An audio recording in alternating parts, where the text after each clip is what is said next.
JIDF kedua ini merupakan sebuah ide inisiatif tahunan untuk meningkatkan apresiasi kontribusi desainer interior khususnya yang ada di Jakarta setara dengan internasional.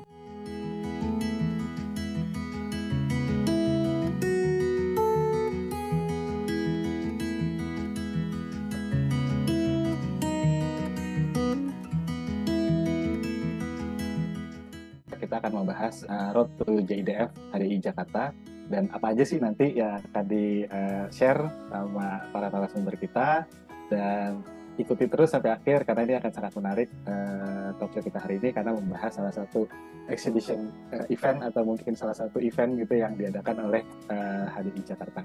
Baik, kita langsung saja ke dalam sesi kita hari ini seperti yang sudah disampaikan di depan. Hari ini sesi protokol kita berkolaborasi bersama HDI Jakarta dan kita akan membahas secara detail dan dalam JIDF itu apa sih, Jakarta Interior Design Festival itu apa dan apa sih yang menarik di dalamnya. Dan untuk itu mungkin saya ingin mengundang Bu Ranu di sini sebagai Ketua HDI Jakarta untuk sedikit memberikan opening speech, Bu. Silakan Bu Ranu. Oke. Terima kasih Bayu dan Katalog Pro atas kerjasamanya dan atas undangannya ke HDI DKI Jakarta.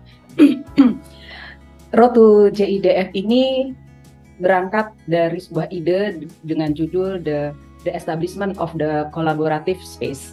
Sebenarnya dengan semangat Jakarta sebagai kota kolaborasi dan semangat ASEAN yang tahun ini bertema ASEAN Matter, Spectrum of Growth, yang selaras dengan visi dan misi HDI. Dengan usulan tagline dari JIDF itu sendiri adalah berpusat pada kolaborasi, bertumbuh, dan berkelanjutan. JIDF kedua ini merupakan sebuah ide inisiatif tahunan untuk meningkatkan apresiasi kontribusi desainer interior khususnya yang ada di Jakarta setara dengan internasional. Jadinya ini memang tahun kedua diselenggarakannya JIDF. Mudah-mudahan akan terus berlanjut, ya. Kita dapat berkarya. Dan semua desainer di Jakarta itu bisa dapat berpartisipasi dan berkontribusi sebenarnya, Bayu. Mungkin itu aja, nanti lengkapnya akan diceritakan lanjut oleh para narasumber. Ada Sarah di sini, ada Mbak Naila, dan ada Pak Refra. Baik, terima kasih Bu Ranu.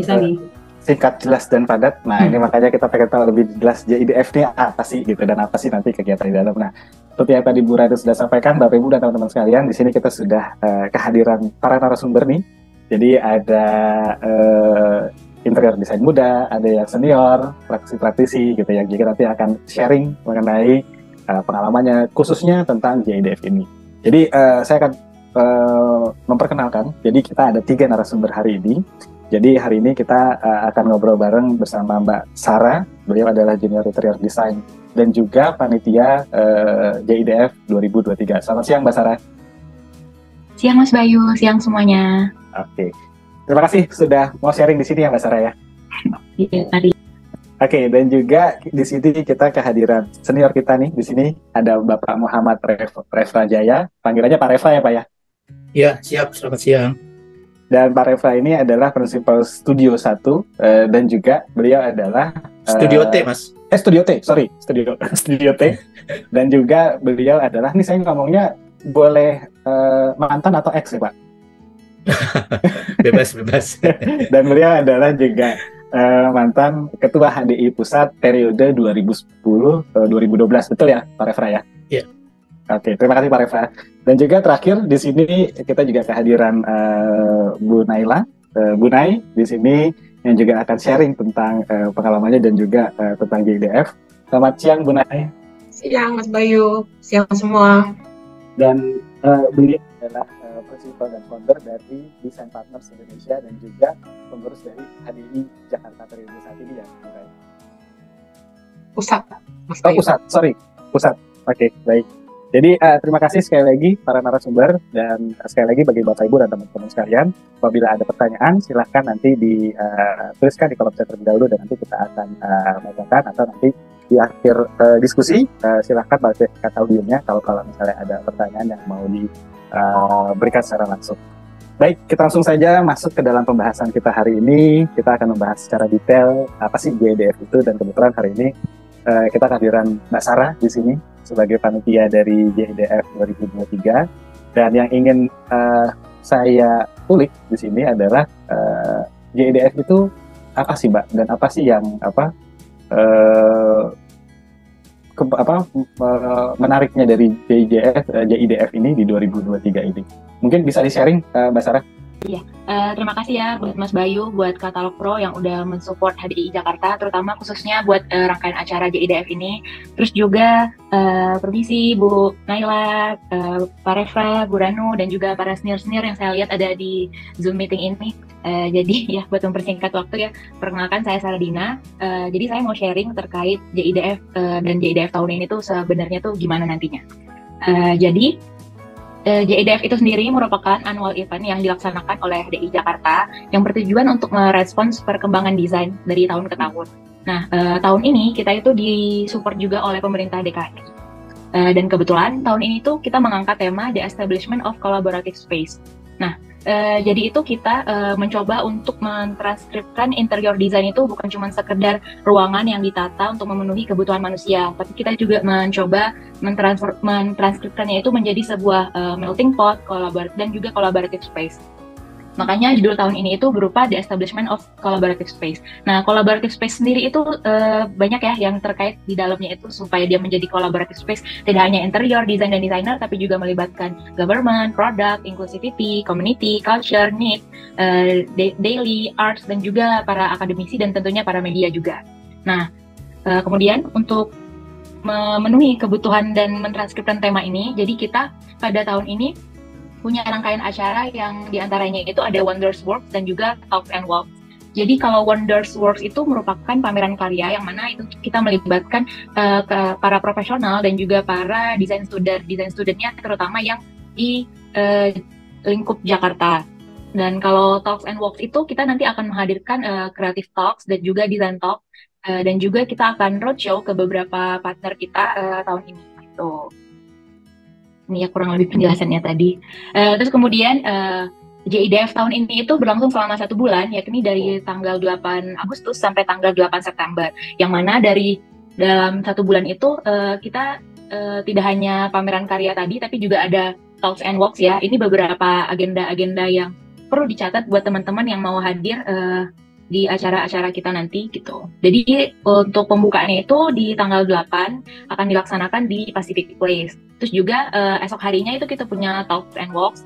Terus juga di sini kita itu ada MOU signing socialization of Anjungan Betawi TMI competition. Nah, mungkin bagian ini nanti Pak Refra yang jelasin ya, karena ini yang membedakan JIDF tahun ini dan JIDF sebelumnya gitu.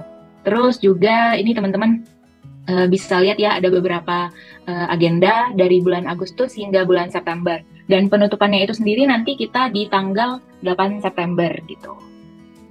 Wah, jadi dalam 1 bulan akan banyak sekali ini ya, Mbak Sarah, ya, agenda-agendanya. Banyak gitu. Agenda-agenda dan ada macam-macam yang bisa dihadiri gitu. Terus juga acara kita tahun ini itu berpartner dengan universitas ya, diantaranya ada BINUS, Trisakti, STDI, terus juga ada teman-teman dari Malaysia, dari UITM. Wow. Terus juga ada IKJ, ada Lasel, ada Gunadarma, Untar, Esa Unggul, Maisha Buana, dan Universitas Indonesia. Wah, ini ada alma mater saya tuh tadi tuh. Waduh, iya, gitu. Terus juga acara ini dibantu dan disponsori oleh teman-teman di atas gitu.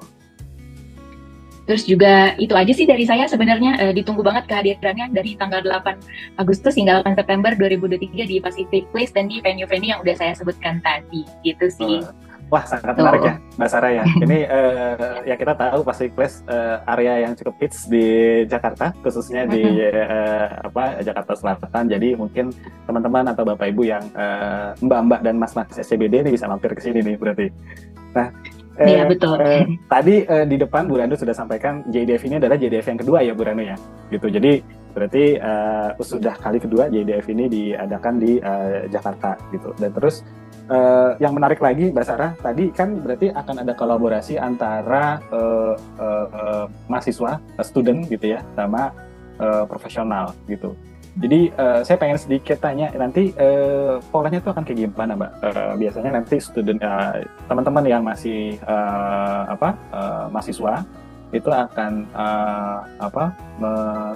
memberikan hal apa di JIDF nanti, dan yang Bapak Ibu atau teman-teman profesional itu akan memberikan apa di acara nanti, Pak? Gitu. Apakah instalasi, ada pameran dan sebagainya? Oke, iya. Jadi baik untuk profesional maupun design student itu bisa berpartisipasi lewat karyanya. Jadi kemarin itu kita sudah melakukan proses kurasi karya juga, yang mana nanti yang akan kita tampilkan di Pacific Place. Terus juga selain pameran karya, kita juga akan ada design talks, yang mana itu narasumber dan juga audiensnya lebih ke profesional. Dan sedangkan creative talks itu nanti kita akan roadshow ke universitas-universitas partner kita, yang mana itu audiensnya nanti lebih ke mahasiswa gitu. Keren. Nah, mudah-mudahan nanti formatur saya nggak ini ya, keren ya di situ. Jadi saya dulu lulusan STDI, cuman saya DKV-nya. Oh ya, STDI ada tuh di bulan September. Harus datang tuh Mas Bayu. Oke, nanti saya mampir. Oke, Mbak Sarah, terima kasih. Tapi jangan kemana-mana dulu. Kita akan masih ngobrol. Nah, di sini seperti yang tadi disampaikan, kita masih ada 2 narasumber hari ini. Ada senior-senior kita yang sudah hadir di sini, ada Pak Refra dan Bu Nai. Jadi mungkin saya akan menyapa kembali Pak Refra di sini. Nah, Pak Refra, mungkin sebelum masuk sedikit ke pembahasan tentang JIDF, saya ingin sedikit menulik nih Pak, sekilas mengenai pengalaman Pak Refra sebagai praktisi ID gitu. Jadi sebelumnya itu Pak Refra ini adalah kita sudah tahu sudah sebagai prinsipal di sebuah studio atau konsultan interior design gitu ya Pak. Tapi sebelumnya boleh sedikit kasih sharing experience-nya Pak gitu, dari awal mulai menjadi interior design sampai dengan hari ini gitu. Karena cukup menarik gitu, banyak di masa-masa sekarang nih teman-teman desainer itu yang mungkin yang baru lulus gitu, akhirnya karena banyak challenge, banyak banyak kesempatan di dunia pekerjaan lain, akhirnya berubah haluan tuh Pak. Ya. Mungkin Pak Refra bisa ceritakan sedikit Pak experience-nya. Ya, terima kasih, menarik pertanyaannya mengenai challenge ya. Karena saya termasuk generasi agak lama ya. Saya lulus tahun 95, semenjak itu konsisten sampai sekarang jadi interior designer. Jadi dari 95 saya berkarya. Karya pertama saya ada di Jakarta, di Gedung Artaloka. Di sana itu proyek saya pertama, Gedung Artaloka, Gedung BPIS. Gedungnya Habibie, Badan BPIS, Badan Koordinasi Industri Strategis. Nah, challenge-nya adalah tentu saja mengenai derasnya arus informasi, Mas. Zaman dulu, nah ini cerita kayak orang tua aja ya. Kalau zaman dulu kan begitu. Kalau zaman dulu namanya ngedesain, namanya 3D itu terakhir. Jadi selalu kami tampilkan 3D itu ketika layout sudah di ACC. Semua di ACC, baru 3D itu terakhir. Hanya memperlihatkan, oh kayak gini loh. Itu zaman dulu. Pertama dari faktor kesulitan pembuatan, tidak ada engine-nya, tidak ada teknologinya. Jadi semua pakai freehand, ya, penggambaran. Jadi 3D itu hanya proses akhir aja sebagai dokumentasi. Nah itu pertama. Kemudian mengenai material, kita kesulitan sekali mengenai sampel material karena hampir tidak ada pameran-pameran produk. Kemudian produk-produk belum pada masuk ke Indonesia, adapun import mahal. Saya ingat waktu itu dolar masih 2.500 ya. Ada kursi saya pernah pakai 40 juta dari Italia. Dolar masih 2.500, berarti berapa tuh harganya? Jadi begitu mahalnya. Nah tiba-tiba sekarang ya dengan era teknologi dan seterusnya perkembangan pemasaran teknologi informasi yang begitu pesatnya, saya merasakan ada semacam tantangan sehingga yang tadinya 3D itu sebagai laporan akhir sekarang jadi di awal karena ada teknologi penggambaran segala macam, sehingga kita dituntut untuk memahami itu semua. Kadang-kadang, bukan kadang-kadang, seringkali klien kita lebih pintar dari kita karena mereka jalan-jalan ke pameran. Mereka bukan saja pameran di Jakarta yang begitu banyak ya, tiap bulan, 2 bulan sekali, setahun ada berapa kali pameran. Mereka pameran di luar gitu. Jadi owner-owner kita tuh lebih pintar dari kita mengenai informasi, terutama material ya. Nah, tantangannya adalah kita jangan ketinggalan. Jadi paling tidak kita harus tetap update dengan berbagai kemajuan teknologi, dengan material baru, dengan teknologi baru. Sekarang ada teknologi nano, yang dulu karpet itu menyimpan debu, sekarang sudah tidak karena ada teknologi nano, kan begitu. Dan bermacam-macam keajaiban yang notabene itu adalah menjadi pintu masuk yang bagus buat para desainer untuk meningkatkan kreativitasnya. Nah, tantangannya di situ. Jadi saya merasakan banget tuh perbedaan itu, kesulitan material segala macam. Tiba-tiba sekarang jangankan dicari, tiba-tiba datang sendiri material itu lewat HP kita, kan begitu. Betul, Pak. Jadi dulu itu mencari informasi, sekarang itu menyaring informasi, Mas. Oke. Dulu itu menarik mencari tuh, Pak. informasi, era mencari informasi. Sekarang tuh era menyaring informasi. Nah, jadi buat teman-teman yang sekarang memilih menjadi profesi desainer interior, pergunakanlah kesempatan sebaik ini di era digital, era informasi itu, untuk menyaring informasi, karena banyak juga informasi sampah gitu ya.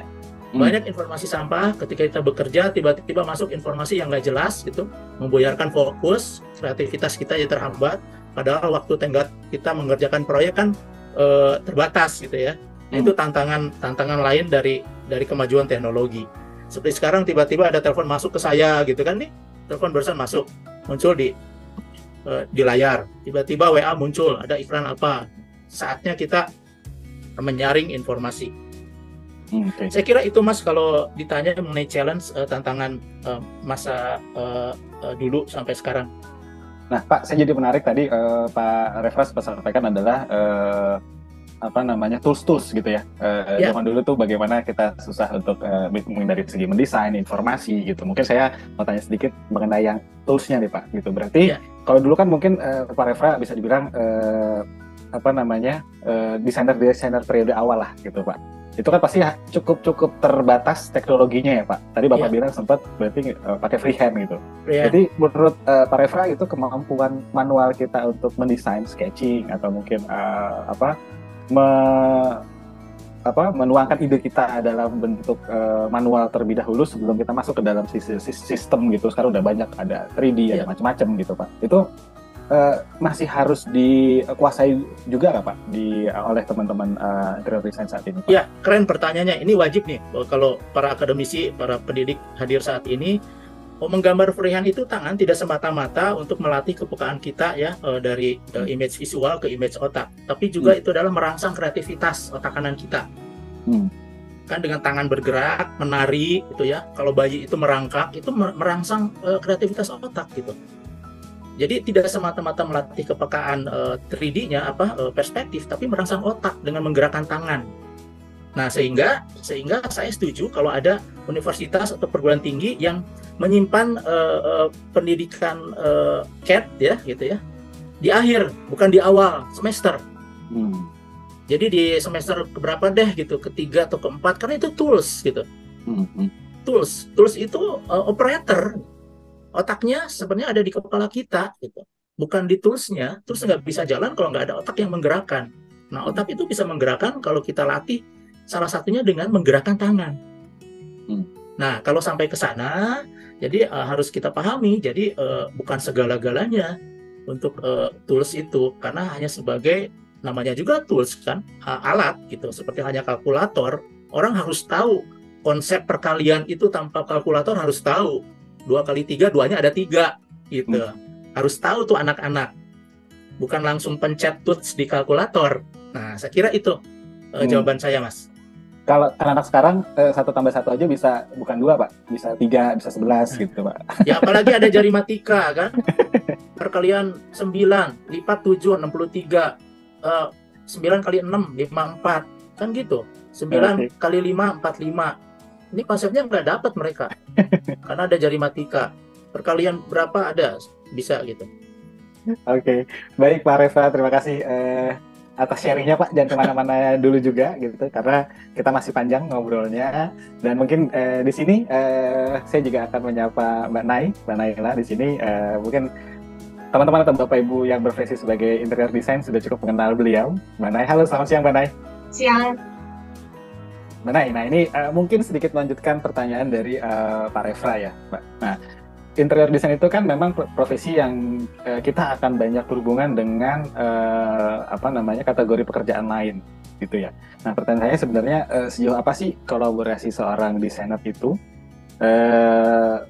di sebuah project interior gitu, Mbak? Karena mungkin ya tadi Pak Refra sempat sampaikan juga gitu, banyak owner-owner dan klien-klien itu udah lebih pinter kadang-kadang karena saking banyaknya informasi gitu.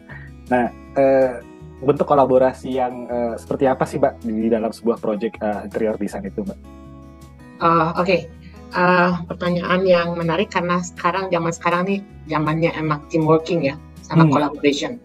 Kita nggak akan bisa bekerja sendiri sebagai interior design karena again teknologi seperti yang Pak Refra bilang adalah teknologi sekarang tuh semakin maju gitu.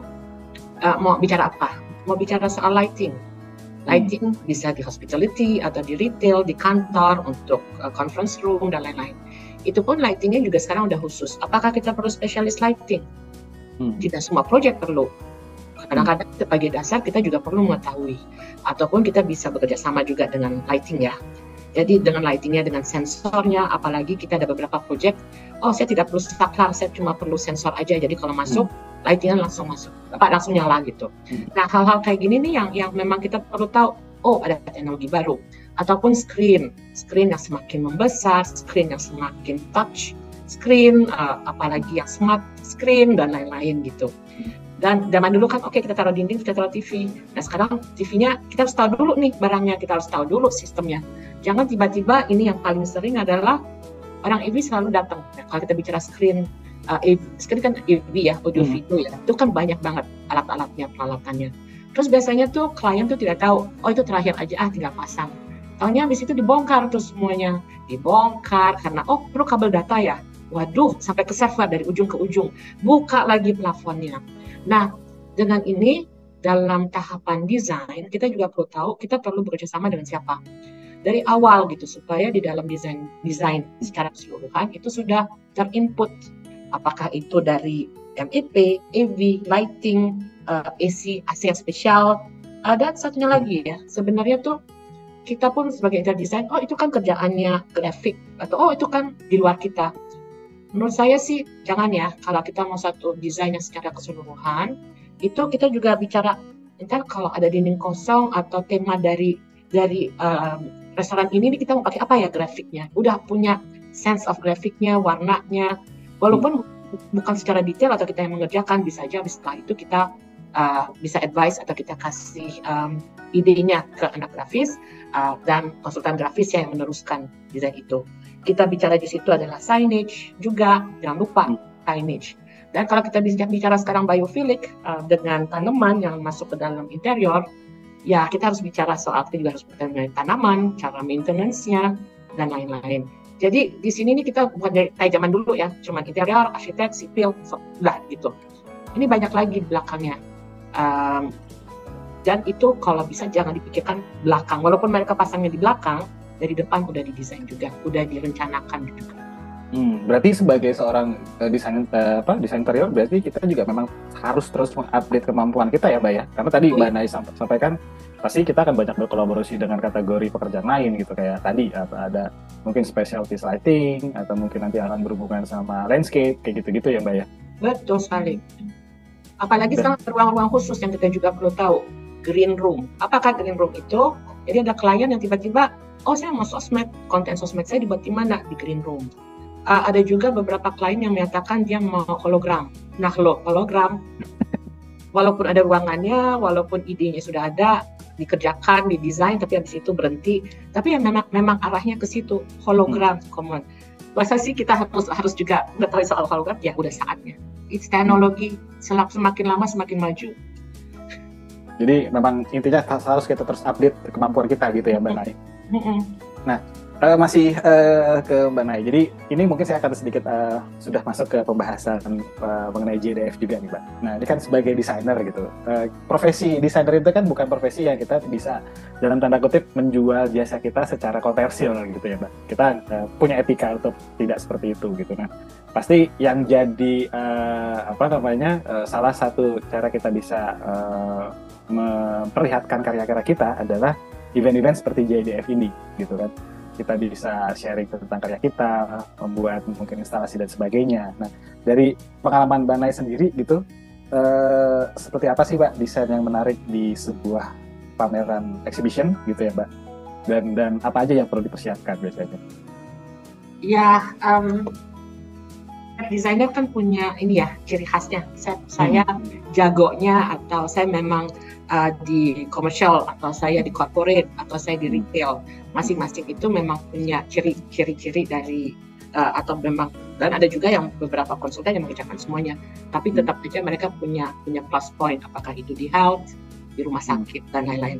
Kalau menurut saya sih bagusnya itu setiap desainer itu menampilkan keterampilannya atau plus point-nya itu. Jadi kita tuh sebagai desainer yang misalnya cuma mengerjakan beberapa rumah sakit, oh itu ya teknologi sekarang yang baru, oh sekarang gitu ya. Jadi everyone yang ikutan di situ adalah yuk tampilkan masing-masing desainnya yang memang menjadi trademarknya gitu, trademarknya. Oh kalau misalnya kita bicara hospitality, apakah ada yang baru di situ? Dan mungkin yang saya juga lihat adalah kalau kita lihat gambar adalah gambar ya, gambar interior di foto bagus gitu. Sebenarnya yang perlu juga di situ yang buat kami sebagai profesional design ada detail-detailnya. Misalnya mengenai konsepnya atau mengenai apakah konsepnya itu dibangun dari apa gitu. Jadi detail tema itu juga buat kita juga sesuatu. Oh iya ya ini lucu nih, ambilnya dari awan atau ambilnya dari laut. Tapi jangan cuma dikasih lihat gambar, foto, terus oh iya ini proyek bla bla bla bla gitu yang dibangun tahun ini. Tapi ya kadang-kadang ya kita sebagai profesional juga nggak ada waktu ya. Jadi ya udah deh apa aja deh yang kita masukin aja deh yang kita ada gitu di ini. Dan jadi jadi sebenarnya sih bukan hanya sebagai ini ya di print fotonya ya, tapi kalau bisa kan zaman sekarang juga teknologi. Apabila ada video bisa juga dengan perkembangan desainnya, jadi ada ceritanya. Mungkin lebih menarik ya. Itu sesuatu yang dari awal project sampai terjadi, kalau bisa hal-hal tersebut juga bisa ada ceritanya, itu tuh diperlihatkan gitu untuk umum dan sesama profesional. Jadi oh ini lucu juga nih, kita kan istilahnya lucu-lucu gitu. Jadi menarik nih, ada sesuatu yang baru. Jadi bukan hanya printing, oh ya kayak fotonya. Itu aja sih menurut saya. Jadi kita malah belajar juga di situ.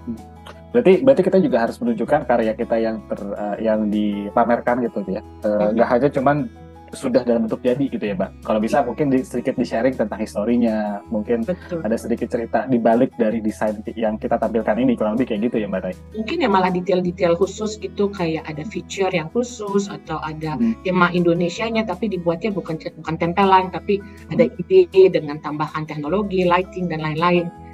Itu yang membuat kita jadi belajar juga ya sesama desainer. Jadi memang eksibisi itu jadi tempat kita meluapkan ide-ide kita ya Pak ya. Dan mungkin yang tidak terrealisasi di sebuah proyek yang sedang kita kerjakan misalnya, nah ini kesempatan buat teman-teman bisa menuangkan di sebuah event exhibition, khususnya mungkin di JIDF nanti ya Pak. Iya betul, maka itu kolaborasi tadi yang disebut sama Sarah ya bagus banget gitu loh. Kita belajar nih dengan teman-teman yang sesama collaboration tersebut gitu. Oke. Baik, terima kasih Mbak Nay. Nah, saya ingin kembali lagi ke Pak Refra nih. Pak Refra, tadi kita Pak Refra sempat cerita pengalaman Pak Refra di awal-awal bagaimana susahnya menjadi seorang desainer interior gitu ya Pak. Nah, waktu pada saat awal-awal Pak Refra itu apakah pada saat ya tadi saya sempat sampaikan bahwa sebagai desainer interior kita punya etika untuk tidak dalam tanda kutip menjual jasa kita secara komersil begitu kan. Nah, platform-platform apa yang pada saat itu tuh akhirnya bisa mengangkat karyanya Pak Refra Pak gitu. Apakah sudah ada zaman-zaman itu tempat Bapak bisa men-showcase karyanya gitu Pak? Ya, jawabannya singkat, belum ada. Belum ada Pak ya? Belum ada. Satu-satunya media itu pameran karya yang ditunggu-tunggu yang diselenggarakan oleh HDI. Dan itu jarang banget. Paling enggak tuh 3 tahun sekali atau 2 tahun sekali. Dulu kan 3 tahun ya. Itu saat ada acara kongres atau musda. Nah itulah saat-saatnya show off. Lihat hasil karya teman-teman. Jadi secara media itu hampir nggak ada. Sosial media kan nggak ada. HP juga dulu masih AMPS. Saya itu masih AMPS HP. Semua pakai yang kecil itu saya ingat tuh apa namanya, yang disimpan di pinggang. Oh, pager Pak. Pager, ternyata Mas Bayu lebih tua kan. Saya cuma Kayaknya mancing. Pak Refra mancing saya nih. Dulu tuh pager, ceritanya pager, nggak tahu nih. Sarah tahu nggak pager? Jadi pager itu kita tiap orang punya nomor pager. Nah kalau mau ngubungin pager kita telepon ke vendornya, tolong sampaikan ke Sarah segera hubungi jam 4, segera. Terus diulangi lagi, tolong hubungi Sarah, hubungin ke kantor jam 2. Udah gitu, nanti muncul pager, cuman itu aja. Nah itu betapa sedihnya ya. Tapi pada intinya adalah media itu belum ada Mas.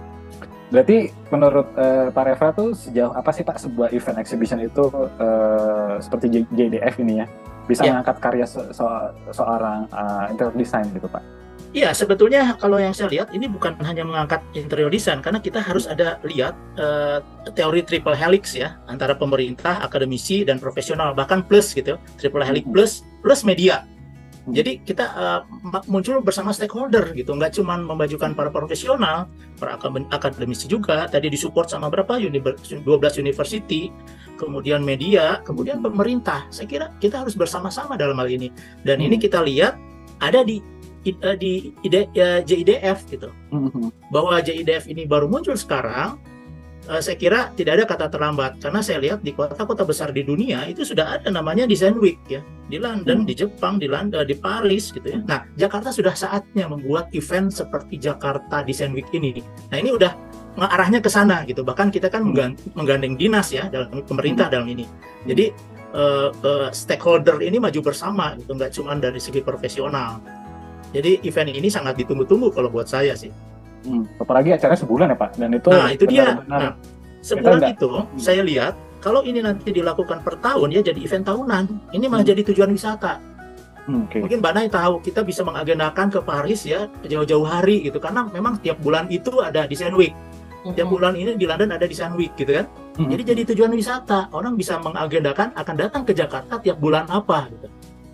Dan itu luar biasa mengangkat devisa kan begitu. Dan semua terangkat dari pembangunan pemerintahnya ya, dalam hal ini Jakarta karena kota ya, walaupun internasional, kemudian ada profesinya terangkat, akademisinya terangkat, kemudian medianya terangkat. Yang terlebih lagi adalah UMKM di sekitarnya yang ikut merojong merojong itu apa, mensupport kegiatan ini semua kan. Nanti ada hotel ikut jalan ya, terus cenderamata segala macam gitu. Jadi ini event bagus saya kira. Baik Pak Refra. Nah ini saya mau balik lagi ke Mbak Sarah sama mungkin Bu Ranu juga boleh nambahin ya Bu.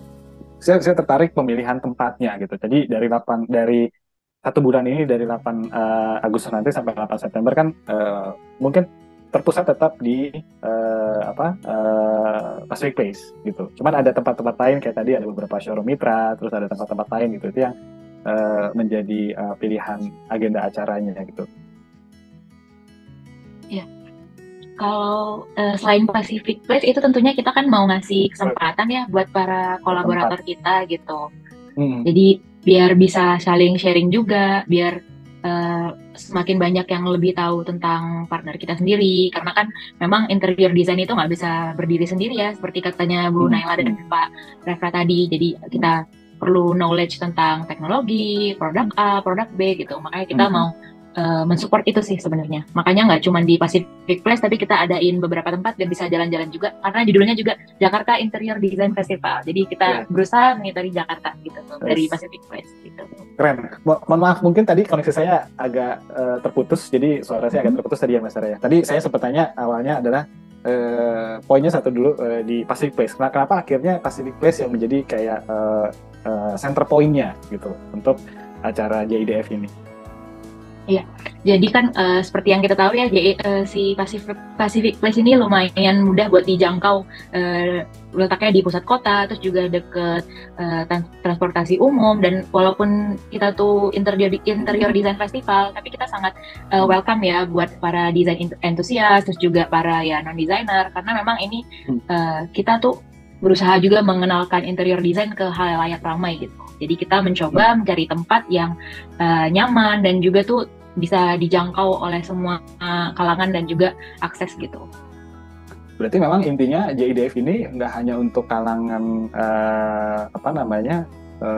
kalangan kita ya sebagai interior design misalnya, tapi untuk semua kalangan, mau itu masyarakat umum ataupun kategori dari pekerjaan lain, itu bisa menikmati event JIDF ini selama sebulan nanti ya Mbak ya?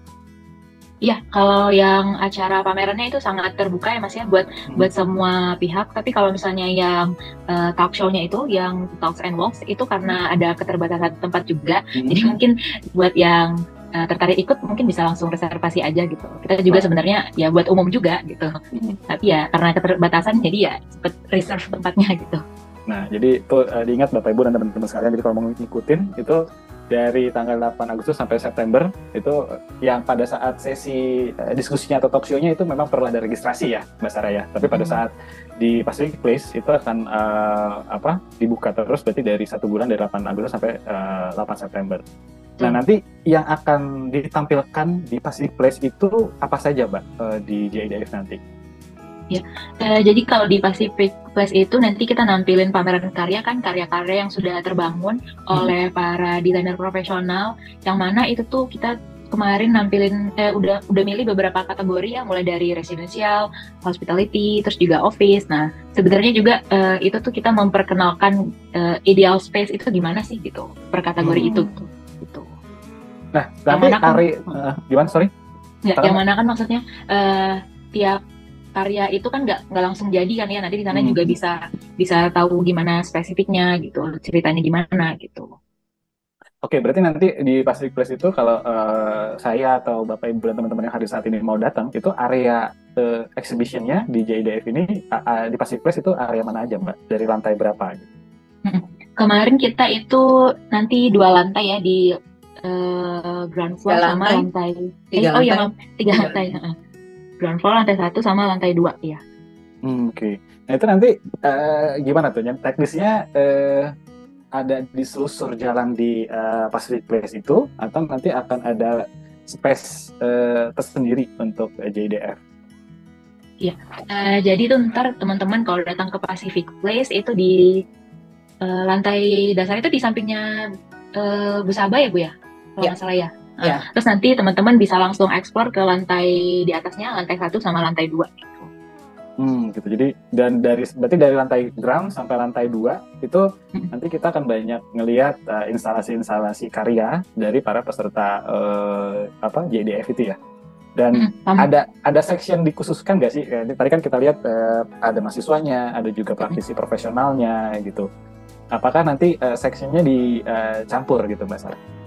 Iya, jadi itu nanti ada pameran karya. Jadi lantai pertama-tama itu pengunjung bakal disuguhin sama pameran karya profesional. Terus nanti makin ke atas itu area student, karya-karyanya student gitu. Karena kan kita juga mau mengapresiasi karyanya students ya. Karena kan pameran itu kalau desainer nggak bisa dipisahkan lah dari kehidupannya gitu. Jadi harus dibiasakan juga ikut pameran gitu para desain studentsnya gitu. Dan yang menarik kan ini JIDF center point-nya di Pacific Place ya. Kita tahu Pacific Place ini adalah salah satu mall prestisius di Jakarta gitu. Jadi Mbak Mas SCBD ini pasti kesini nih.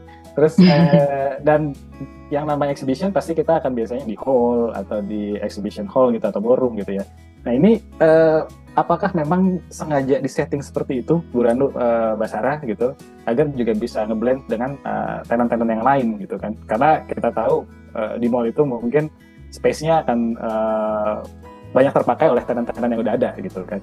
Apa jangan-jangan tenan-tenan itu juga disertakan gitu? Mungkin saya bantu jawab ya Sarah ya. Jadinya waktu kita pemilihan mencari venue itu sebenarnya tidak mudah Mas Bayu ya. Kita mencari venue yang berusaha untuk bisa mengakomodir karya-karya teman-teman yang jumlahnya tuh nggak sedikit ya. Jadinya kita ada beberapa tempat sebenarnya yang sudah sempat kita survei awalnya. Tadinya sempat mau profesional dulu, baru mahasiswa gitu. Jadinya sempat begitu, tapi tidak berbarengan. Jadinya tapi terpisah. Posisinya satu di venue A, satu di venue B. Itu sempat cukup lama juga ya, Sarah ya, kita diskusi itu. Kalau satu, jadi kita bopong-bopong gitu bolak-balik. Terus kalau di satu tempat kita tidak dapat beberapa tempat yang bisa mencakup segitu besarnya tempatnya itu. Misalnya pun dapat, ternyata kita harus kayak gonta-ganti karya sebenarnya jadinya. Itu yang cukup rumit. Walaupun waktu itu Dinas sudah mensupport beberapa tempat oleh mereka, jadinya kita disebar. Tapi jujur kita HDI di sini kita angkat tangan kalau masalah SDM gitu ya. Kita SDM, kita nggak mungkin kita harus menyebar atau membagi teman-teman semua. Ternyata kebetulan kenapa kita memilih Pacific Place itu salah satunya kita ada kerjasama, ada satu spesial kita tetap berbayar di mereka, jadinya ada sesuatu yang timbal baliklah ke kita dengan mereka. Tapi memang ada batasan-batasan kenapa kita akhirnya memilih di Pacific Place. Kalau mall itu banyak hal yang harus kita perhatikan sebenarnya Mas Bayu. Yang tadinya sebenarnya kita tuh punya ada tiga wacana, ada Wondrous Walk, Interactive Installation, dan Talk and Talk sebenarnya. Yang kita tidak tercapai di tahun ini adalah interactive instalasi sebenarnya. Karena memang dari pihak mall tidak mengizinkan kita untuk melakukan instalasi seperti itu. Karena ada batasan-batasan yang harus kita patuhi di mereka. Sebenarnya itu harusnya ada. Mungkin next tahun depan dengan udah kerjasama di tahun ini, mungkin tahun depan kita bisa bekerja sama dengan venue atau Pacific Place bisa lebih meningkat ya, karena ini cukup mendadak sebenarnya Pacific Place ya, Sarah ya, tiba-tiba bisa gitu. Itu cukup surprise di kami. Mungkin tahun depan instalasi itu interaktif instalasi itu bisa kita laksanakan. Tadinya memang akan ada beberapa titik instalasi sebenarnya, tapi secara perizinan segala macam agak cukup sulit ya. Kita mau menempatkan di tempat lain juga ternyata tidak semudah itu gitu Mas Bayu. Dan terus kenapa kita membatasi ini hanya 11 atau 12 yang talk and talk? Ini jujur juga kita sebenarnya kalau mau kita tampung semua itu bisa setiap hari ada Mas Bayu gitu. Tapi kita nggak sanggup sebenarnya. Kita nggak sanggup. Akhirnya kita bilang kita memilah yang kita juga nggak bilang dia prioritas ya. Tapi memang mana kebutuhan yang diminta oleh satu pihak universitas, ada 11 university dan ada dari masyarakat lah. Mereka ingin membahas A, B, C, D. Akhirnya ada beberapa rekan-rekan yang bekerja sama kita menyediakan tempatnya. Dan beberapa teman juga dari Komisi Disabilitas juga akan hadir di sini juga untuk bekerja sama dengan kita. Jadinya profesional itu 6 ya, Sarah ya. Profesional itu ada 6 lokasi ya, di mana itu adalah sponsor atau yang mensupport kita pada saat JIDF ini. Dan 10 universitas ini sebenarnya juga kita batasi. Sebenarnya mereka juga bersedia 10-10-nya menyediakan tempat gitu sebenarnya, tapi waktunya yang kita tidak bisa menyediakan untuk 10-10-nya itu. Jadinya memang bergilir, akhirnya tahun ini kayak berumbukan, kita bergilir, oke 5 ini dulu yang bisa sedia ready gitu. Nah, next-nya mungkin mudah-mudahan 10-10-nya itu akan bergabung. Dan pihak yang kita cukup surprise itu adalah dari Kuala Lumpur itu UiTM itu mengirimkan narasumbernya 2 ke kita. Itu juga cukup surprise di kita. Awalnya tadinya malah hybrid, ternyata mereka hadir. Tadinya 1, akhirnya mereka minta 2 gitu. Nah, itu di UI. Tapi memang UI itu karena dia universitas negeri, kita harus menunggu prosedurnya dia. Karena awalnya cuma 1 sesi, akhirnya jadi 2 sesi. Pada saat tanggal yang kita minta di UI itu mereka penerimaan pas ada mahasiswa baru segala macam, tapi secara itu sih mereka narasumber segala macam mereka ready. Mereka takutkan adalah tempat gitu ya, berebut dengan fakultas yang lain gitu. Jadinya mudah-mudahan ini berkelanjutan dari yang tahun lalu. Mungkin tahun lalu kita baru skupnya masih tidak terlalu besar di situ ya. Waktu itu ingat Mbak Rina, Mbak Nino, kita yang bertigaan ini, Sarah juga termasuk waktu itu. Kita cuman di M Block ya, Sarah ya. Opening di sana cuma ada instalasi di situ, tapi di sana juga crowd-nya juga cukup rame. Tahun ini kebetulan kita lanjutkan, kita lapor ke dinas, ternyata dinas suka mensupport, dan mudah-mudahan tahun depan itu akan lebih besar lagi dengan negara ASEAN itu akan hadir. Karena memang kenapa kita milih Agustus itu, karena kebetulan Jakarta itu Indonesia itu menjadi tetuaan ASEAN gitu loh Mas Bayu. Jadi awalnya kita tadinya November atau Oktober-November, kita majukan menjadi Agustus karena adalah acara bertepatan dengan ulang tahunnya ASEAN sebenarnya. Gitu. Jadinya mungkin tahun depan kita akan lebih sounding lagi ke negara ASEAN untuk dapat hadir, minimal mereka bisa mengirimkan karya gitu ya, dan dapat juga ada mahasiswanya yang hadir. Ini juga mahasiswa UiTM juga akan hadir gitu ya ke kita. Dan Kadis itu juga bilang ini sebagai titik awal lah, groundbreaking lah, dia bilang tahun depan harus lebih lebih meluas lagi. Intinya seperti itu. Nah ini sangat menarik nih, kayaknya Bapak Ibu atau teman yang hadir saat ini, saya ingatkan kembali kalau ada pertanyaan silahkan tulis dulu di kolom chat, nanti kita akan bacakan setelah diskusi selesai gitu. Jadi silahkan kalau ada pertanyaan silahkan ikut ditulis di kolom chat gitu. Mari berpartisipasi di talk show hari ini. Oke, balik lagi ke para narasumber. Saya masih sedikit ingin mengulik JIDF-nya nih. Saya penasaran tadi kita udah ngelihat partisipasi dari sisi mahasiswa gitu ya. Ada beberapa kampus di Jakarta sampai dengan tadi ASEAN gitu. Boleh dibocorin nggak sih Mbak Sarah atau Bu Ranu gitu, yang profesional atau praktisi yang akan memamerkan atau mengekspo karyanya atau instalasinya itu siapa aja? Silakan Sarah. Salah satunya sih Mbak Naila dan Pak Refra.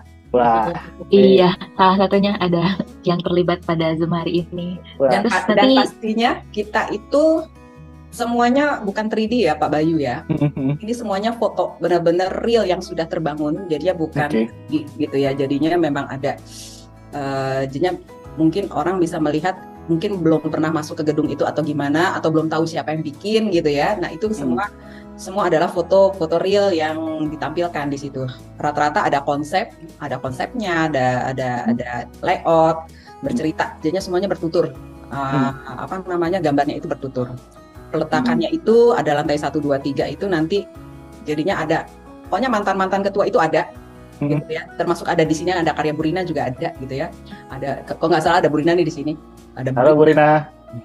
Terus ada Pak Refra, Pak Francis pastinya, terus siapa lagi, Bu Kusdina, Pak Aing gitu ya. Terus yang dari profesional itu salah satunya Mbak Naila juga mengirimkan. Dan sebenarnya banyak banget, akhirnya kita bisa harus bukan mensortir, Sarah, kita mengkurasi gitu. Kita harus mengkurasi gitu loh Bayu. Jadinya mungkin next bisa lebih banyak ya Sarah ya. Ada berapa panel ya Sarah ya? Ada tepatnya berapa Untuk sih, lebih lengkapnya nanti terkait para profesional partisipannya mungkin bisa lihat di update-nya HDI Jakarta ya buat selanjutnya gitu. Nanti kita bakal infoinnya juga di situ terkait jadwal-jadwalnya. Oke. Baik, terima kasih Mbak Sarah, Bu Ranu. Saya langsung tadi pas Bu Ranu menyampaikan narasumber kita ini yang senior adalah pengisi exhibitnya gitu. Saya jadi penasaran, boleh nggak sih Pak Refra, Bu Nay gitu, kasih bocoran sedikit apa nanti yang akan ditampilkan di JIDF nanti gitu karyanya. Mungkin dari Pak Refra dulu. Terima kasih. Kirain ini tadi pertanyaan rebutan ternyata. Maksudnya kan karyanya beda-beda dong Pak. Bu Nay beda, Pak Refra beda nih. Iya, saya menampilkan karya salah satu karya terbangun di Jakarta ya, karena memang syaratnya harus di Jakarta. Mandiri Executive Club di Jalan Mataram. Kalau boleh tahu kenapa akhirnya proyek itu yang ditampilkan oleh Pak Refra, Pak? Ya, yang menarik buat saya pertama Mandiri menyerahkan 100% konsepnya ke saya, ya. Jadi hanya dari pihak owner itu memberikan arahan, kita hanya mau bikin eksekutif lounge titik. Nah, selebihnya dari tema segala macam kita yang tentukan. Nah, itu menjadi tantangan buat saya. Pertama, gedungnya itu gedung dari tahun 82 idle sampai sekarang ya, baru sekarang dipergunakan dengan baik. Jadi gedung lama tahun 80. Yang kedua, saya mengambil tema karena dibebaskan. Saya membuat konsep interior Indonesia tuh kayak apa sih gitu ya. Yang disebut Indonesia tuh apa gitu. Terus saya membuat kajian-kajian ya, kajian visual ya, bukan historical. Kajian-kajian visual yang sering muncul secara visual di Indonesia itu apa di Indonesia. Ya ternyata muncullah secara visual di Indonesia. Pertama warna putih, gedung-gedung putih karena gedung-gedung Belanda kan. Gedung-gedung Belanda putih semua. Secara visual Indonesia tuh kelihatan gedungnya putih. Kemudian apa lagi?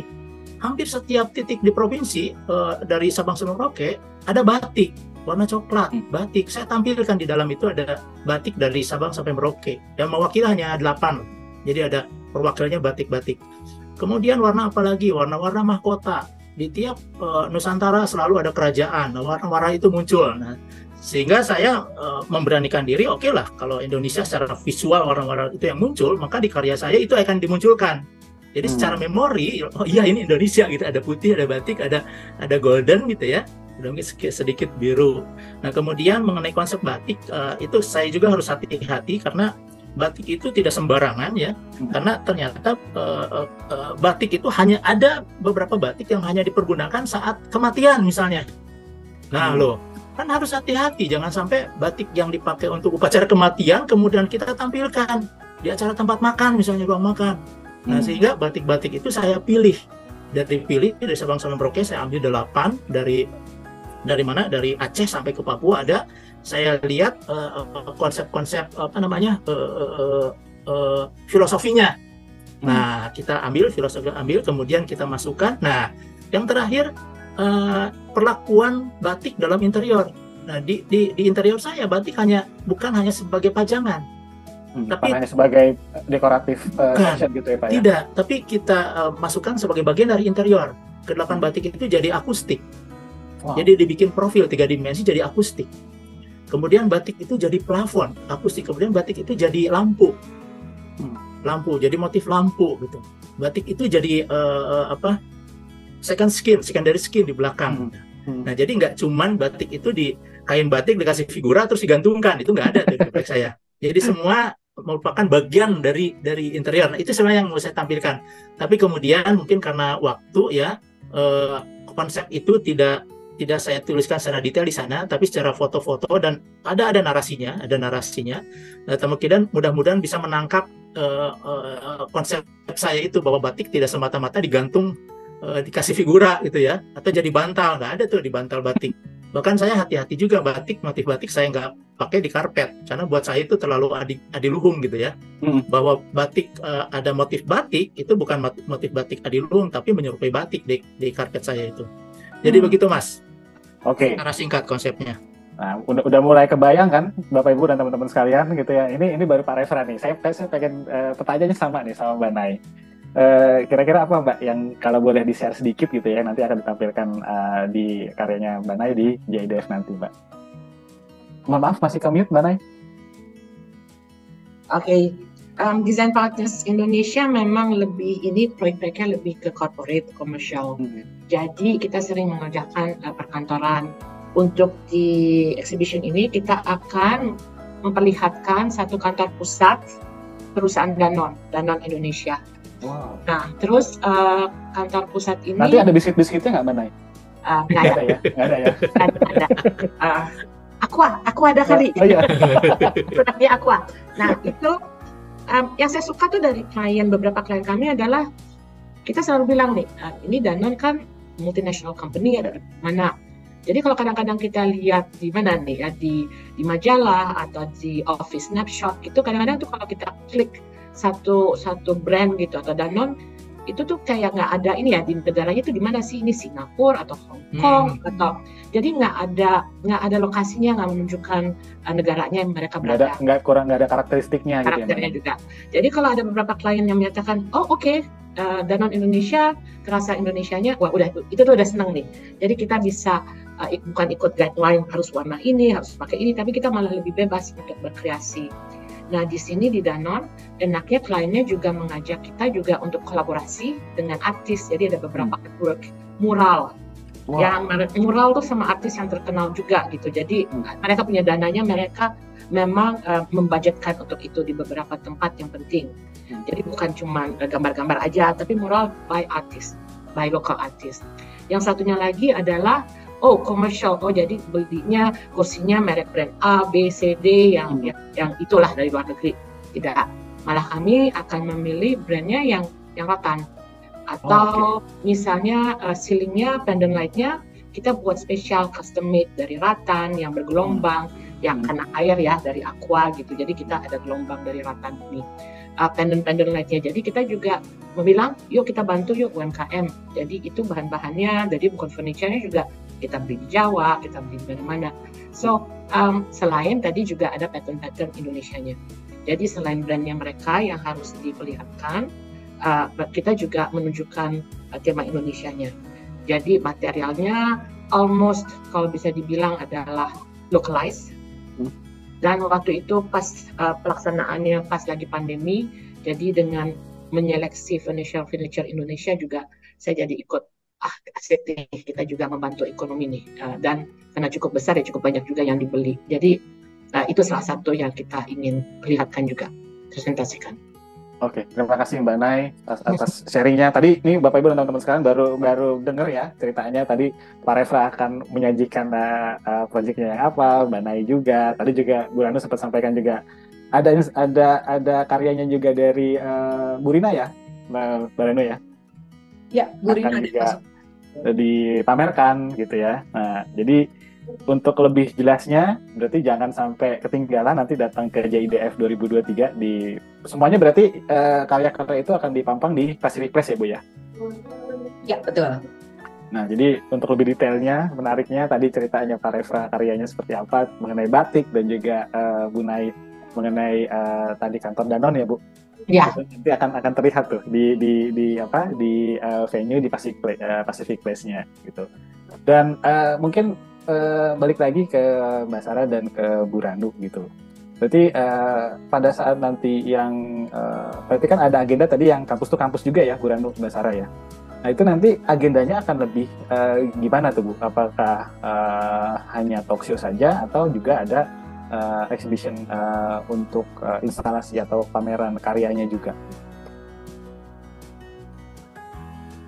Silakan Sarah. Iya, kalau di kampus itu nanti kita mau mengadakan talk show sih ya Mas ya. Kalau pamerannya emang terpusat di Pacific Place gitu. Oke.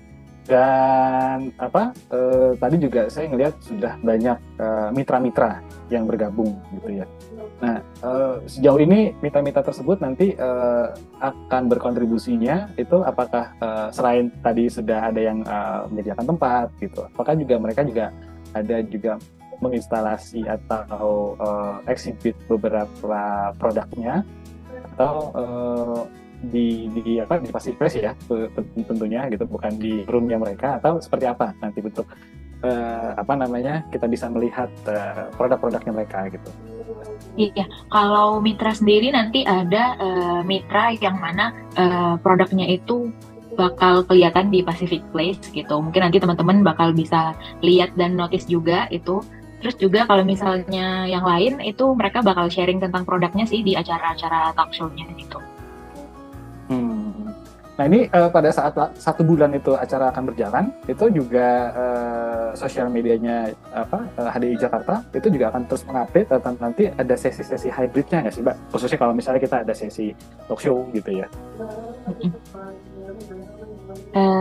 Gimana kayaknya Ibu? Ya, kalau talk show itu kita pasti kemungkinan hybrid gitu, karena memang kapasitas untuk kita ngelihat juga minatnya. Kita undangan itu ada yang kita undang langsung dan kita akan open link untuk pendaftaran sebenarnya. Jadinya memang venue itu kan mereka tidak bisa besar sampai 100 seperti itu ya Mas Bayu ya. Itu maksimal tuh rata-rata 75 ya, 75 pax. Rata-rata seperti itu. Kampus pun juga seperti itu. Jadinya kalau kita selain undangan yang memang kita undang untuk hadir, kita juga membuka link pendaftaran di 11 poin itu, di 11 hub itu. Dan juga kalau tadi Mas Bayu nanya rekanan-rekanan kita akan seperti apa, memang betul kata Sarah, ada yang beberapa yang akan tampil, memang akan dilihat langsung produknya di Pacific Place, ada juga nanti mereka akan product knowledge sebenarnya. Jadinya dan media yang bekerja sama dengan kita itu semuanya menjadi moderator kita nanti pada 11 acara kurang lebih di hub itu, di 11 hub itu.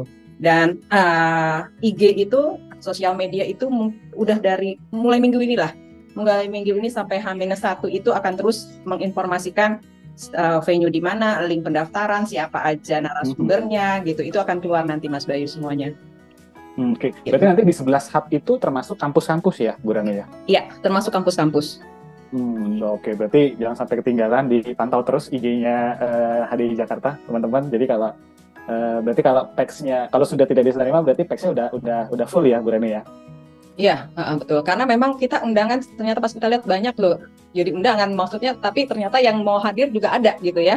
Jadinya memang juga gitu ya. Jadinya mau tidak mau akhirnya kita membuat link yang harus hybrid gitu. Jadinya oh ya, kita juga jangan salah, kita banyak volunteer di sini Mas Bayu.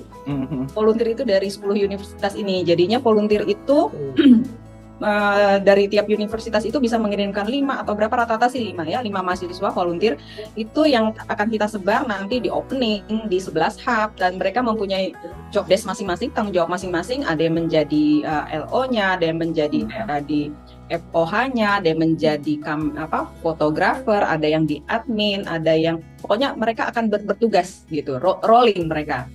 Tujuannya sekarang nih lagi pada mengisi, lagi di sini Mbak Ika juga agak reward memanage mereka mahasiswa-mahasiswa ini gitu ya. Kita harus bisa menerangkan ke mereka satu-satu, yang kita juga karena karya itu terpasang, kalau mereka kita akan jaga mahasiswa, kita suruh jaga untuk pameran itu cuma sekali aja, satu hari maksudnya, dari jam 11 sampai jam 3 lah.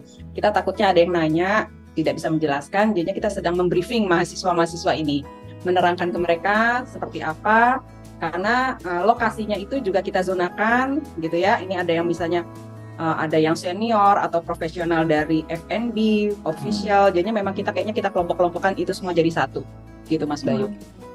Oke, makasih Bu Randu. Nah ini saya akan balik lagi ke Bu Nay dan juga Pak Refra. Mungkin ke Pak Refra dulu Pak. Nah tadi saya akan agak sedikit balik lagi ke pengalaman Pak Refra tadi ya Pak.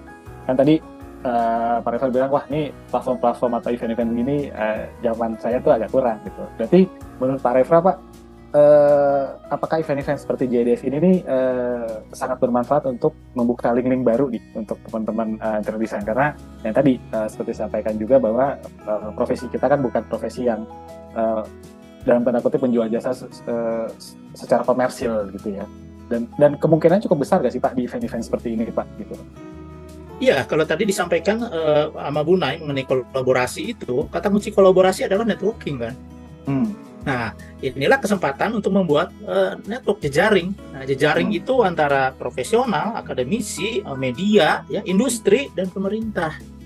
Nah, itu harus hadir dalam satu lokasi, satu venue. Nah, disinilah di JIDF ya, salah satunya. Jadi sangat penting sekali dalam rangka membangun jejaring, saya kira. Nah, sekarang pun kan acara dengan sebetulnya sangat sederhana ini kita di Zoom, kita membangun jejaring ya. Dengan para audiens, dengan Mas Bayu, dengan teman-teman sejawat ya, itu jejaring ya, jangan lupa, karena terutama dengan teman sejawat gitu ya, kami di HDII, ketika kita duduk di HDII kita jadi teman gitu, tapi ketika di luar bisa jadi kompetitor. Nah, pengalaman-pengalaman itu yang unik gitu saya kira untuk teman sejawat kita. Jadi ada masalah di luar kita bicarakan di dalam gitu ya. Kita masalah berprofesi di luar kita masukin ke dalam untuk jadi keputusan organisasi. Nah, sekali lagi kolaborasi dan networking itu ya disinilah tempatnya, di salah satunya di JIDF tanggal 8 Agustus ini. Oke. Kalau dari Bu Nay sendiri, harapannya apa sih Bu setelah ada event JIDF ini Bu? Ini untuk periode yang kedua ya Bu ya? Mohon maaf masih termute lagi Bu Nay. Seperti biasa mute lagi. Oke. Saya mungkin mundur lagi ya tadi yang pertanyaannya, karena bagus sekali nih tadi pertanyaannya ke Pak Refra. Aku cuma mau sedikit aja ke komen di situ.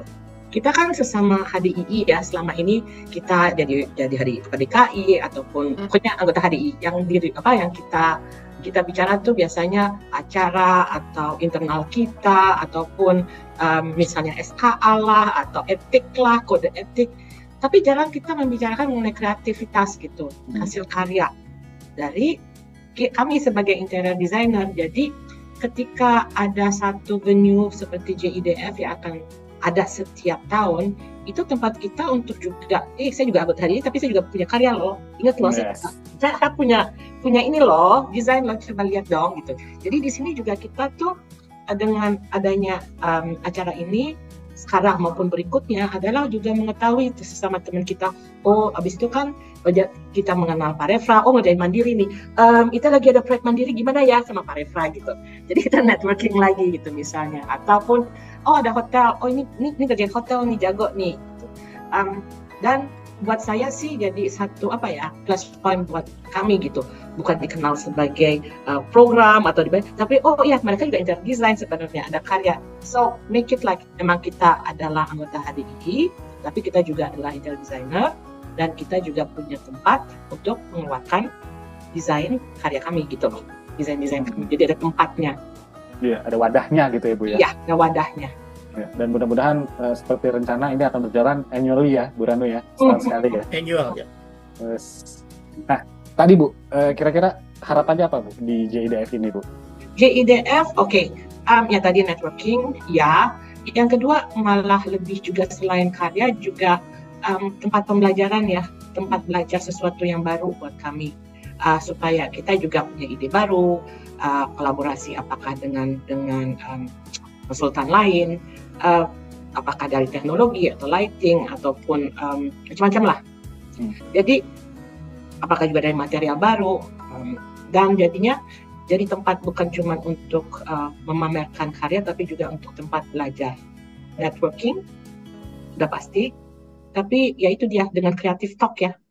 Creative talk itu yang membuat kita cukup creative talk, tapi jangan terlalu seminar apa-apa gitu. Tapi yang lebih santai lah gitu. Lebih intimate ya Mbak. Dan saya suka dulu kalau bisa ya tadi katanya ASEAN, bagus banget. Jadi mengundang desainer dari Singapura atau dari luar negeri, hasil karya negara tetangga seperti apa sih, Filipina seperti apa, Singapura seperti apa, kita kalah nggak sih dari mereka gitu, atau kita di mana levelnya gitu, atau kita, jadi ya itu dia, kita buka mata lah dengan karya-karya sekitar kita juga dari Jakarta maupun dari negara lain. Jadi ya itu dia, kalau boleh sih lebih banyak lagi ya ada pembicara narasumber di luar. Terus, nah ini mungkin tahun depan kita Bayu suaranya kecil. Nah, ya mudah-mudahan tahun depan akan lebih diramaikan lagi ya Bu Ranu ya, sama pesta-pesta regional. Amin. Oke. Memang mungkin itu tujuan.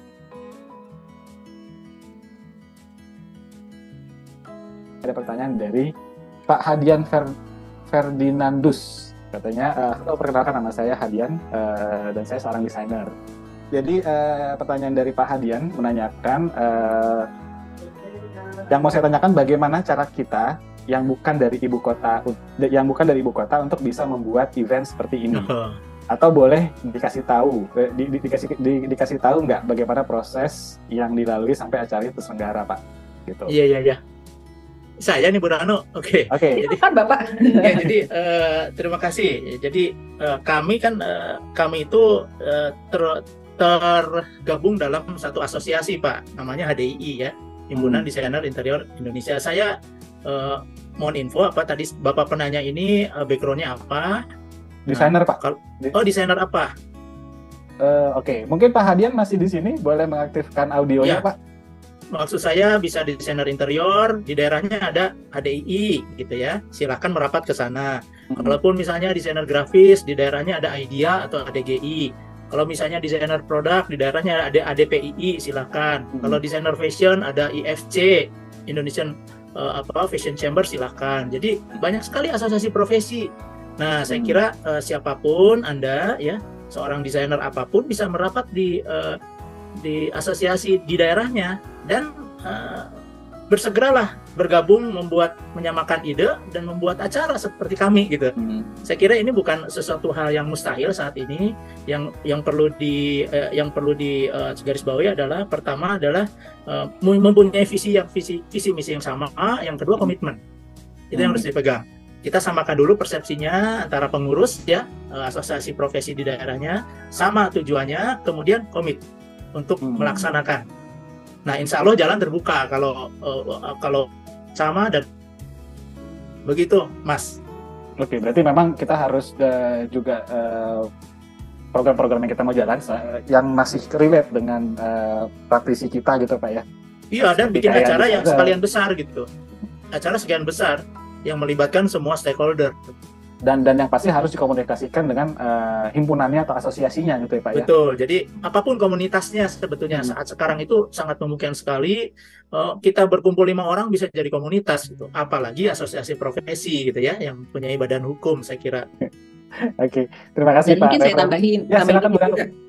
yang pastinya juga sebelum ini kita membuat sebuah event besar ini, kita mempunyai, bukan event kecil ya, tapi kita selalu rutin mempunyai program 1 tahun dulu sebenarnya. Mempunyai program 1 tahun jelas, 1 tahun mau seperti apa, terus kita share, bukan kita share, kita publish ke publik gitu. Kita juga melihat reaksi dari semua peserta yang ada gitu ya.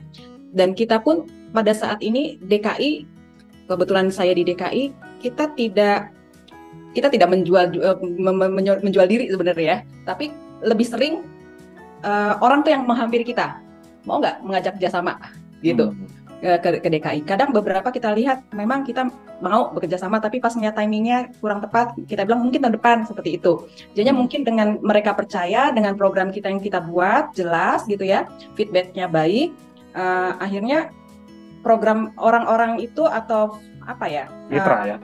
Itu pada datang ke kita. Terus gimana kita bisa ke instansi pemerintah, di sini Dinas Kebudayaan. Memang awalnya kita memberikan proposal gitu ya Mas Bayu ya. Kita mengundang, ini loh kita punya acara, kalau bisa disupport, tolong bukan dibantu, tolong diapresiasi sebenarnya. Ternyata dengan kita berproposal, kita sudah mempunyai program, dan mereka ternyata suka dengan program kita. Awalnya seperti itu. Awalnya dari JIDF kemarin, baru mereka cuma melihat, memantau sebagai pengamat ya. Ternyata pas tahun depannya 2023 kita disuruh audiensi ke sana. Intinya seperti itu jadinya. Jadinya dengan mereka trust ke kita, gitu ya. Mereka percaya dengan kita. Kita tidak boleh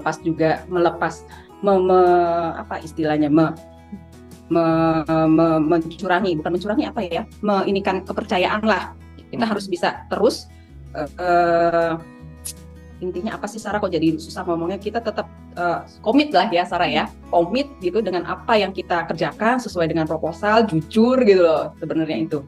Dan kita juga di sini Mas Bayu ada Dewan Kode Etik, ada Dewan Majelis sebenarnya ya, itu semua itu kita lapor juga ke mereka, kita suwun, maksudnya kita mau seperti ini, wajar nggak, boleh nggak, mampu nggak, gitu, seperti Pak Refra. Jadinya Pak Refra ini sangat mensupport kita DKI, kita ada apa-apa, kita tanya Pak Refra gimana, ini boleh nggak, gitu, ini baik nggak, jalan kita benar nggak, intinya seperti itu. Jadinya saya nggak tahu nih Pak Hadian ini, entah dari mana kotanya ya Pak Refra ya, asosiasinya apa, karena mempunyai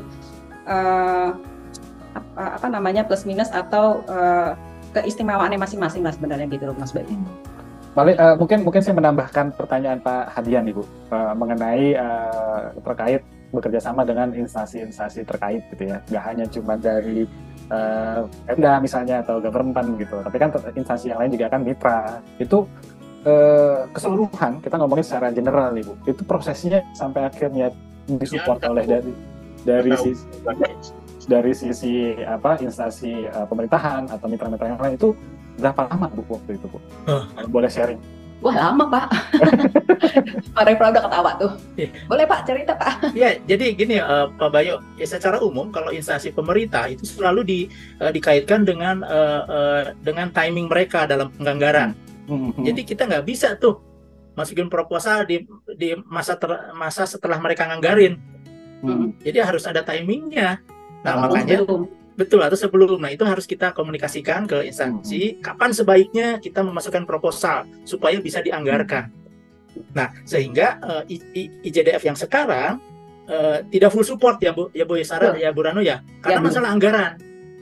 Jadi masalah anggaran dari dinas tidak bisa full support karena sudah teranggarkan. Jadi memang ini ada sisa anggaran. Nah tapi kemudian ada MOU, ada kesepakatan tahun depan akan full support gitu ya Bu Rano ya. Betul, karena akan dianggarkan dari awal. Jadi masalah timing memasukkan proposal itu menjadi penting gitu ya. Jadi sangat penting. Kita pengennya 10 gitu ya, tahun ini hanya 7 gitu. Karena masalah waktu sudah semakin mepet kan. Kalau pemerintahan itu pertama penganggaran, kemudian penyerapan anggaran, kemudian laporan itu udah jelas ya dalam setahun. Nah, laporan di akhir 15 Desember gitu ya, sampai dan seterusnya. Saya kira itu timing kita harus tahu dalam proses pemasukan proposal ke pemerintahan. Nah, insya Allah kalau memang betul ya Bu Rano ya, tahun depan full support, banyak acara-acara yang lebih dari sekarang gitu. Betul. Oke, nah tadi kan instansi pemerintahan ya Pak. Kalau mitra itu prosesnya seperti apa Bu Rano? Kalau mitra itu jujur kita yang kenal dulu sebenarnya, ya kan? Yang kenal dulu yang kita todong. Gitu. Tapi ternyata dengan kita mengeluarkan ada di IG atau kita menyebarkan proposal itu, akhirnya mereka bisa mereka datang ke kita, mereka malah menyodorkan diri gitu. Tapi di sini kenapa kita membatasi yang mensupport kita itu adalah tidak head to head gitu ya. Jadinya kalau sudah masuk satu laminate, itu laminate yang lain nggak boleh. Jadinya memang udah spesial. Jadinya kalau udah satu. Jadinya kalau ada lighting, ya cuma satu lighting. Jadinya kita tidak mau saling nanti mereka berkompetitor lah ya. Itu jujur sebenarnya kita mencari, tapi lebih banyak mereka yang datang. Gitu. DKI, alhamdulillahnya seperti itu. Mereka datang ke kita. Dan ada beberapa yang bukan kita tolak ya, tapi kita alihkan ke next program ya, gitu misalnya. Jadinya ada beberapa program kita bilang boleh nggak supportnya jangan di JIDF tapi di program yang lain, karena bulan September, Oktober sampai Desember ini kebetulan ada gitu ya, alhamdulillah bener ya gitu ya, ada, tapi kita nggak tahu tenaganya ya Sarah ya di sini kita nggak tahu tenaganya ya, pokoknya ada gitu ya. Jadinya memang kita berusaha untuk semua mitra yang memang bekerja sama dengan kita harus bisa memberikan yang terbaik juga untuk mereka gitu loh. Kan mereka ingin mereka memberikan produk yang kualitas terbaik, kita juga harus memberikan mereka tampilan atau karya atau kreasi yang baik juga untuk mereka biar produknya mereka tuh terlihat. Seperti itu Mas Bayu. Sebelum saya tutup, ini ada pertanyaan pamungkas, satu pertanyaan tapi untuk seluruh panelis kita hari ini atau narasumber kita hari ini gitu. Jadi pertanyaan pamungkas ini adalah kenapa sih kita harus datang ke JIDF 2023 gitu? Dan supportnya juga nggak hanya cuma datang ya, tapi supportnya juga dari teman-teman dan mitra. Mungkin dari ketuanya nanti terakhir ya, mungkin dari Bu Nay dulu. Oke. Ya ini kesempatan sih setelah kita pandemi selama ini nggak pernah ketemuan ya. Ini juga satu kesempatan untuk kita bertemu sesama interior designer, teman-teman. Apalagi ini kan udah terbuka nih, udah tidak ada lagi, udah bebas. Jadi kesempatan kita untuk bertemu sesama teman, melihat karya-karya, dan itu udah lama sekali tidak terjadi ini. Jadi saya minta sih kalau bisa lebih gembar-gembor nih, kasih tahu teman-teman jangan DKI aja ya, tapi kalau bisa dari daerah dari cabang lain lagi gitu untuk datang. Dan ya kita berhello-hello dengan Pak Refra, dengan Ranu, udah lama ketemu lagi dengan Sarah. Itu sih. Oke, terima kasih. Kita bisa bertemu bersama ya. Oke, baik, terima kasih. Nah, mungkin selanjutnya Pak Refra nih Pak. Kenapa selesai kita? Ya, sebetulnya yang paling dibenci semua Mas. Ini selalu nih kejadian. Apalagi yang terakhir ya. Waduh, kehabisan ide ya. Oke lah, tapi saya pengen lain ya. Bagi saya, event seperti JIDF ini buat saya adalah untuk belajar. Jadi mari kita teman-teman siapapun kita belajar itu dalam arti luas ya, belajar dari pengalaman orang ya, belajar networking, belajar segala macam. Jadi buat saya tidak ada henti-hentinya belajar sepanjang hayat. Dan satu lagi, mohon maaf, mungkin lupa Bu Ranu ya. Jadi JIDF ini walaupun yang kedua, tapi akan dijamin nanti yang ketiga akan lebih heboh lagi gitu. Karena ada acara nanti di yang ketiga yang nggak ada di JIDF 2 ataupun 1 gitu. Jadi semakin ke sana akan semakin, nah itu yang bikin penasaran kan. Jadi kalau mau datang di 3, datang dulu yang di 2 seperti apa sekarang. Mari kita belajar sama. Jadi kayak trilogi ya Pak ya? Trilogi. mungkin akan lebih dari 3 ya, G-nya. Akan lebih dari 3. Ya moga-moga kita diberi kesehatan, kekuatan semuanya lah, amin. Amin. Terima kasih Pak Reva dan Mbak Sarah mungkin di sini sebagai panitia termuda ya, Bu Ranu ya. Apa ada yang lebih muda? Paling muda. Oke, Mbak Sarah. Kalau dari saya sendiri, mungkin acara ini buat lebih mengenal desain dan Jakarta ya, karena ditampilkan juga karya-karya yang terbangun. Mungkin kita mengenal, belajar, dan mungkin lebih meromantisasi tinggal di Jakarta mungkin kan gitu. Lebih mengapresiasi juga desain-desain yang selama ini tuh ternyata udah bersinggungan sama kehidupan kita, tapi kita nggak tahu tuh cerita di belakang itu gimana gitu. Terus juga buat networking, terus juga buat silaturahmi, buat happy-happy sih acara ini, buat banyak hal-hal yang positif gitu. Oke, wah ini akan kalau Mbak Sarah yang cerita pasti bahkan banyak yang seru-seru nih ya. Nah, cuma kita lihat instalasi dan karya-karya desainnya. Oke, terima kasih Mbak Sarah. Nah, penutup mungkin Bu Ranu. Kenapa sih Bu kita harus datang dan support acara ini, Bu? Ya, mungkin di acara JIDF ini yang kedua ya. Yang pertama itu mungkin kita masih skupnya mahasiswa. Yang tahun ini kita lebih berkolaborasi mahasiswa dan profesional. Di sini mungkin Mas Bayu bisa melihat karya-karya yang tidak pernah tampil orangnya sebenarnya ya. Sebab banyak teman kita yang karyanya bagus tapi tidak mau tampil gitu ya. Unpredictable. Saya aja yang menerima juga cukup terkaget, ternyata mereka mau ya berpameran, dan mereka bilang, terima kasih kita diajak. Karena kayaknya selama ini kok kita takut ke HDI, mereka ngomong gitu. Kita bilang kita nggak kenapa-napa sebenarnya, tapi mereka merasa tadinya berpikir HDI itu eksklusif, ternyata tidak. Jadinya nanti mungkin teman-teman yang memang tidak pernah tampil, karyanya itu banyak, ada beberapa yang kita nggak tahu itu akan tampil di sana. Dan bukan orangnya aja individual, tapi juga konsultan yang cukup besar itu juga hadir gitu ya. Itu juga cukup surprise sebenarnya mereka mau join itu di situ. Jadinya bagaimana saya berusaha mengapresiasi mana non HDI dan HDI. Jadinya bagi saya itu tidak ada batasan, semuanya sama ya.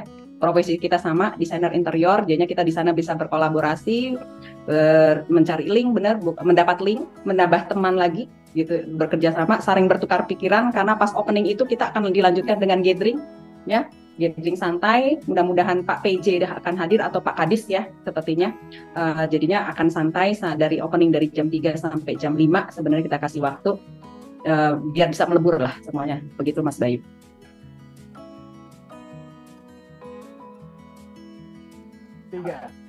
GoPro, Katalog Pro. JIDF 2003. Go. Terima kasih Bapak Ibu sekalian. Terima kasih semua. Terima kasih semua. Terima kasih. Sukses, Ade.